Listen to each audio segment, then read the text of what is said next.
less than a week from now, on the 17th of October, it would have been 7 years since I first saw this video entitled The Insulin Resistance Diet by Cyrus Kambata. It's a lecture by Cyrus Kambata, PhD, who has a PhD in nutritional biochemistry from Berkeley, and previously he had a degree in mechanical engineering from Stanford. And because this video made a lot of sense to me, the very next day, the 18th of October, 2018, I started on a whole food plant-based diet. In that video, which actually is, I think is incorrectly named, it should be called the insulin resistance reversal diet rather than the insulin resistance diet. It's a diet that doesn't cause insulin resistance, but reverses it. So that was an error, I think, that needs to be corrected. I've also since discovered that Cyrus has oversimplified the analogy. He makes us think of the cell as a house, the insulin receptor site as a keyhole, and insulin as a key that unlocks the keyhole to open the glucose gateway into the cell.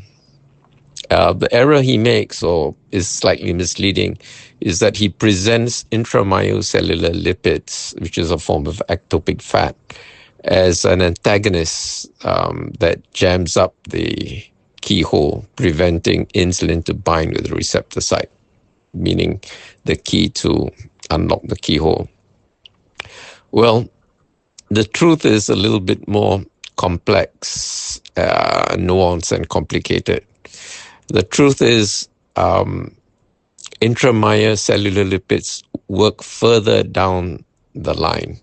Okay, so it doesn't act as an antagonist. Insulin does bind with the insulin receptor site. However, despite binding with the receptor site, it's unable to unlock the door for very complicated biochemical reasons. Okay, so the analogy holds so far, but in general, he is correct in saying that intramyocellular lipids is the culprit, as well as its metabolites. The whole problem is a lipotoxicity issue. Anyway, without getting into details of that, I've made a separate. I wrote a separate essay about that. I think I'll turn it into video and post it later. But anyway. It's been 7 years that I've been on this whole food plant-based diet, and I don't just eat plants. I also eat species from other kingdoms, particularly algae, which seaweed belong to. Seaweeds are not plants; they belong to the algae family, and other stuff, like spirulina and chlorella, which are hybrids. They're half cyanobacteria and half fungi or something like that. They're like neither here nor there. And I also eat species from the fungi kingdom. So fungi, mushrooms, toadstools, and stuff like that are not plants. They belong to their own kingdom called fungi. And there are very few animal species that I eat. Okay, one group that I do eat for the omega-3 fatty acids, the omega-3 polyunsaturated fatty acids. There are 3 of them. There are ALA, EPA, and DHA. I can't pronounce their full names. They're a bit of a tongue twister. If you want to hear more details of that, go to Dr. Rhonda Patrick's channel. She's a biochemist and she can rattle off these chemical names, by heart. Anyway, ALA and EPA are produced in the plant kingdom primarily by flax, chia, walnuts, and DHA is produced mostly by chlorella, spirulina, and seaweed. There are 5 species of fish called smash: salmon, mackerel, anchovy, sardines, and herring, which are high in these omega-3 polyunsaturated fatty acids, particularly DHA, and they don't produce it themselves. They get it from eating seaweed or from by eating other fish that eat seaweed. Okay, so if you want to go for the primary source, you can have half a teaspoon of spirulina and or chlorella daily. If you take more, I have taken 2 heaped teaspoons a day, and it gives me hypotension because it's very potent stuff. It'll give me postural hypotension. Okay, so although it makes your blood vessel flexible, it can make it also too flexible. It would dilate when it's not necessary and lower your blood pressure quite a bit. Okay, it can make your blood pressure go down to like 65 over 40 or something, which is, when you stand up from a supine position, if you start seeing stars or feel dizzy, then you've got, postural hypotension. Or you're like squatting down and petting a cat, and then you stand up and start seeing stars, that's an issue.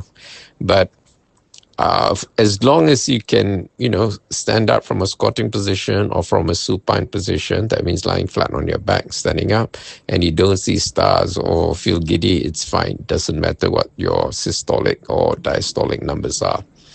That's a test, actually. It's a qualitative test rather than a quantitative test. The numbers in themselves don't mean anything.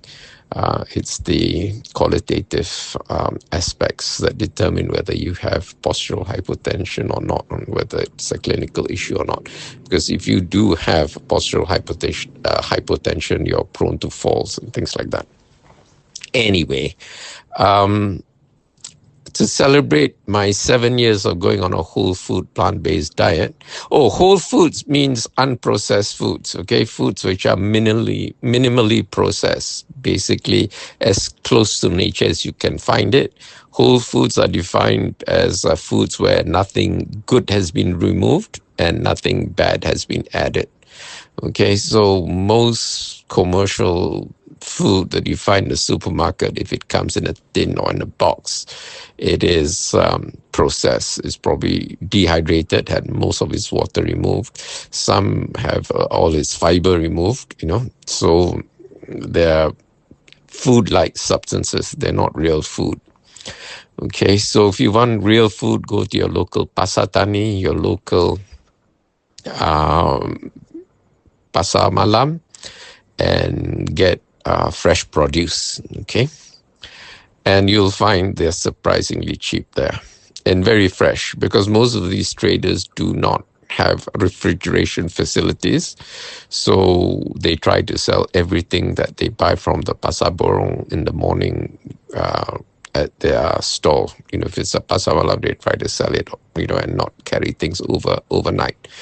So if they run out, they run out. And when they're about to run out, they still have something, they'll sell it very cheap so that they don't have to keep it overnight. Because if they do keep it in their lorry overnight, the next day it will be not so fresh and nobody would buy it. So they tend to clear their stock before they finish for the day. So you can rest assured you get very fresh food at Pasar Malam and Pasar Tani. So I also don't take sofas. Sofas are sugar, oil, flours, and alcohol. Sugars, because it's a highly processed product. To make sugar, you have to boil sugarcane juice. So the act of boiling itself destroys vitamins and antioxidants. You're just left with sucrose, which is disaccharide. I think it's a molecule of glucose stuck to a molecule of fructose or something like that. Anyway, white table sugar is poison. Don't you believe anyone who says otherwise.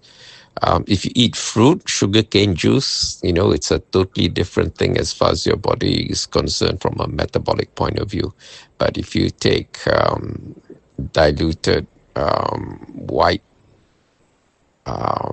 sugar crystals, your body will treat it as if it were poison. It will actually poison your body in the long term, not overnight, but in the long term. Same with salt. So I don't take salt anymore, not for a long time. I do eat salty things, but not that white powder. All these white powders are poison. Same with monosodium glutamate. You do have MSG in broccoli, in seaweed, and a whole bunch of other things, but that's in its natural form and it's very dilute and it's safe for our body to consume. Our body has been designed to handle it in those proportions, okay? But if you just extract it out and turn it into a white concentrated powder, it's poison. Same with coca leaves and cocaine. When I climbed Machu Picchu, they gave me coca leaves to chew on, and I chewed. It's to prevent altitude sickness, and it's perfectly fine. Didn't make me go high or have hallucinations or go psychotic or anything like that. And then when I asked what these leaves are, they said they're coca. And then I was surprised. I was shocked. Coca, this is the stuff that you make cocaine from? And then, they started laughing at me. And I said, why are you laughing? They said, well, it takes 400 kilos of coca leaves to make 1 kilo of cocaine. And if you go to any supermarket in Peru and most of Latin America, you could find in the supermarket section where they sell coffee and tea, coca leaves in boxes. They sell it very freely, openly, and it's perfectly legal. Okay, it's only when you concentrate it and make it into cocaine that it becomes problematic. And I think the same applies with katom and ganja, marijuana. Anyway, the Swiss physician Paracelsus said long time ago, everything is poison. It's only a matter of dose. And he introduced the concept of a therapeutic window.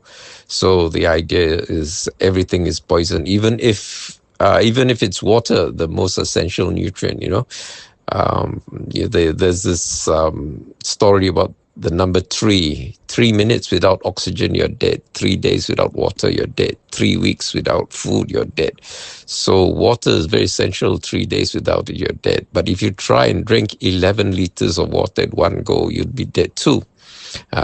Your blood in your body is about 11 liters. So if you drink 11 liters of water at one go, that's about 3.5 gallons. You'd dilute your water by half. Your electrolyte percentage would go very low. You'd get convulsions, muscle spasm, headaches, vomiting, diarrhea, a whole bunch of other things, and it will be a very slow, painful death for you. So everything, even the most essential nutrient, is poison if it's in excessive amounts. So the idea is to get its sweet spot. There are also things which are poison, which are not beneficial at any dose, even in parts per million.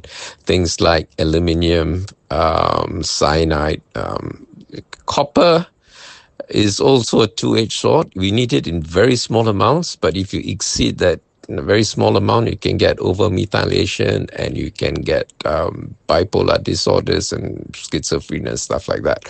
So copper is problematic. Aluminium is strange. It's an element that the body does not require at all.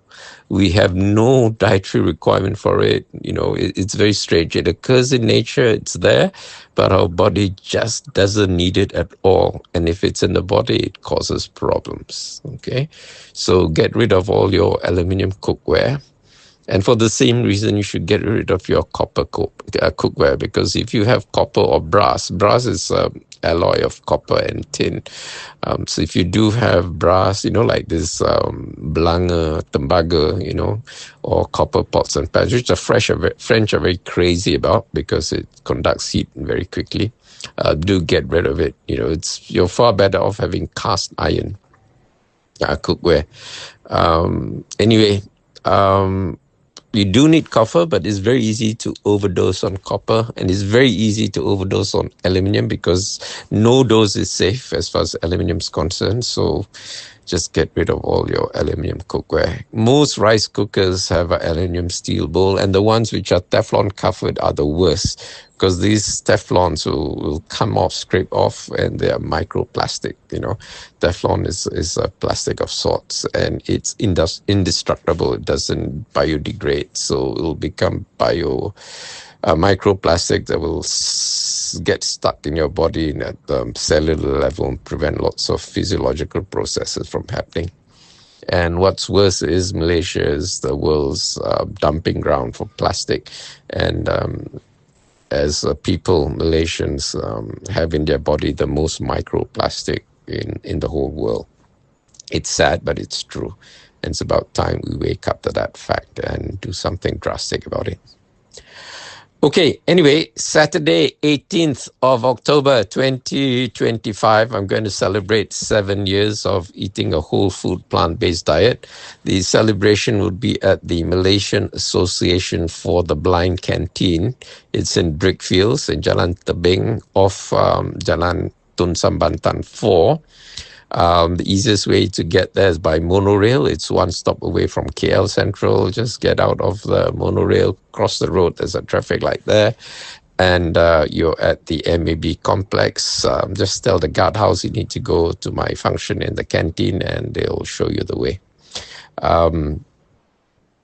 The pedestrian crossing, the zebra crossing between the monorail station and the MAB is very hazardous. There are a lot of motorcycles that will churi ayam and cross, despite the fact that the zebra crossing would be beeping and it'll be green for pedestrians, blind pedestrians to cross. These people like to churi ayam. I've smashed a lot of them with my white cane and swore, expletives, choice expletives in half a dozen languages, particularly in Tamil, as well as in Chinese, Malay, English, whatever, because they just don't respect the law. And people who don't respect the law deserve no compassion from me. Okay, I hold them in utter contempt and derision.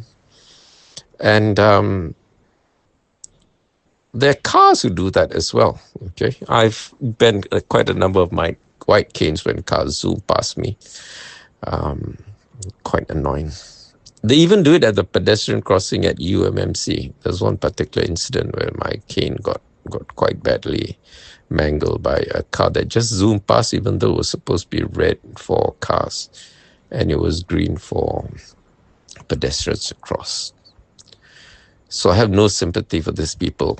I mean, I wish if I were autocratic dictator, I'd put them against a firing squad and be shot because they don't deserve any progeny, I mean, we don't want children of stupid people to be born because they're most likely to be equally stupid or disrespectful for the law, because I think respect for the law is inherited from parental behavior. Children imitate what their parents do. If the parents have a apathetic tidak apa attitude, then the children also will have an apathetic, selfish tidak apa attitude. They'll have a me first attitude, which is bad, because we live in a society, and in society we have to have teamwork, and teamwork is everything.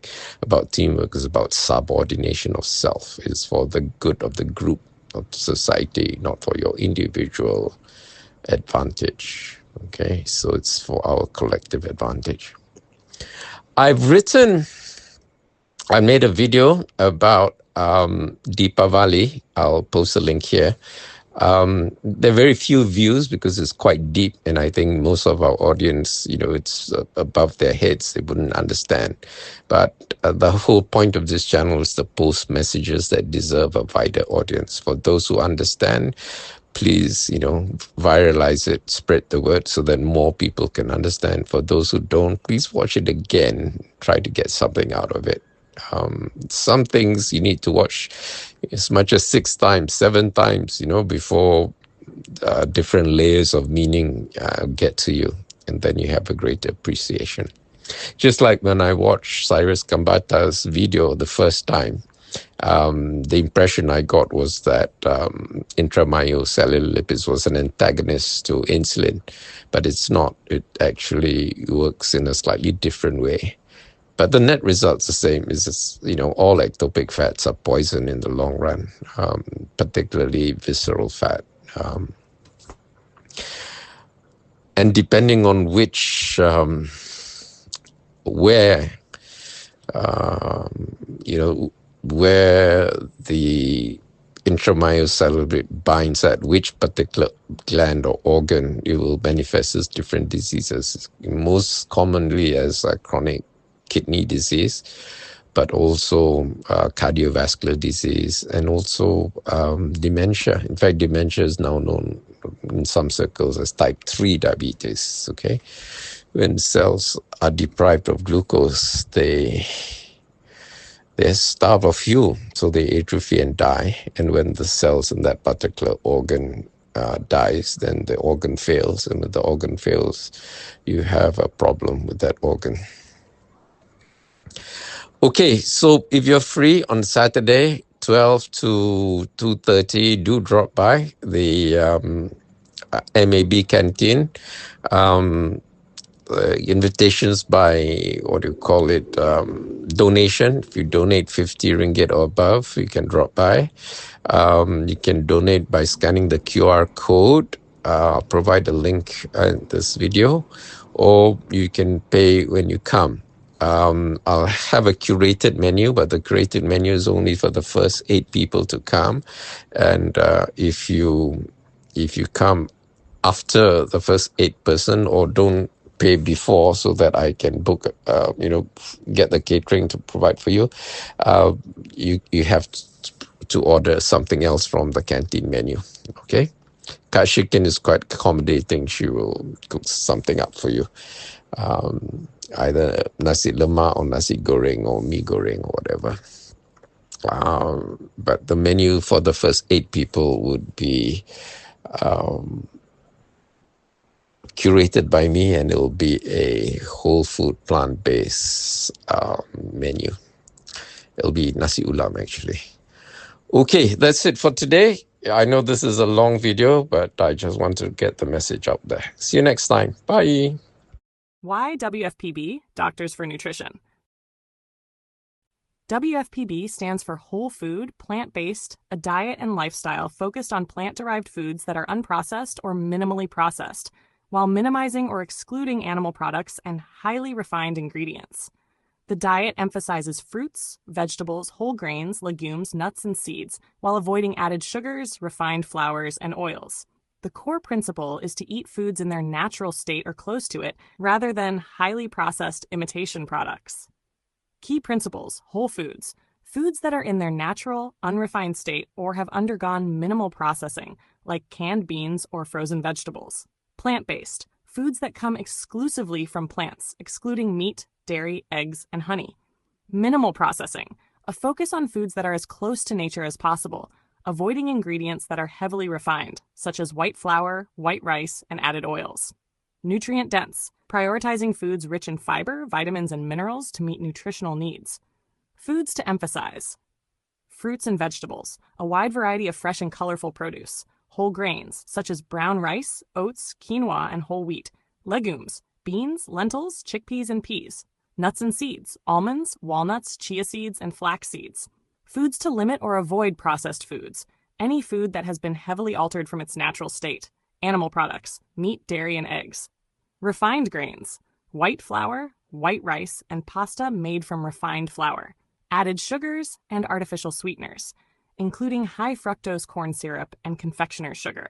Added oils, even those considered minimally processed like olive oil, are typically excluded due to their processing and added calories. WFPB versus vegan diet. While both are plant-focused, a vegan diet focuses only on eliminating animal products and can include highly processed foods, while a WFPB diet additionally emphasizes whole, minimally processed foods.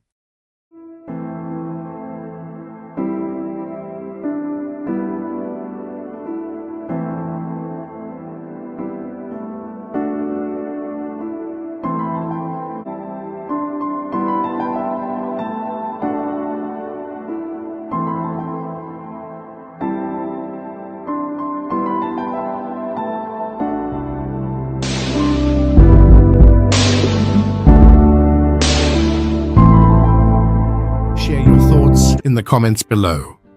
Don't forget to like this video and subscribe to our channel to show your support.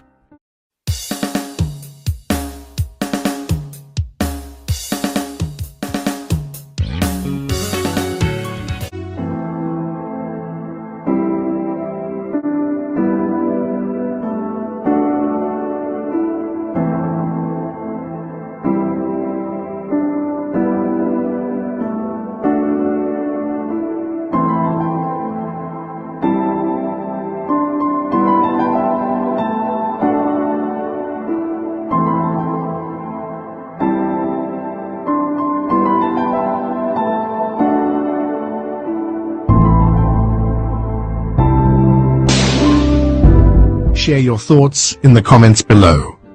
Don't forget to like this video and subscribe to our channel to show your support.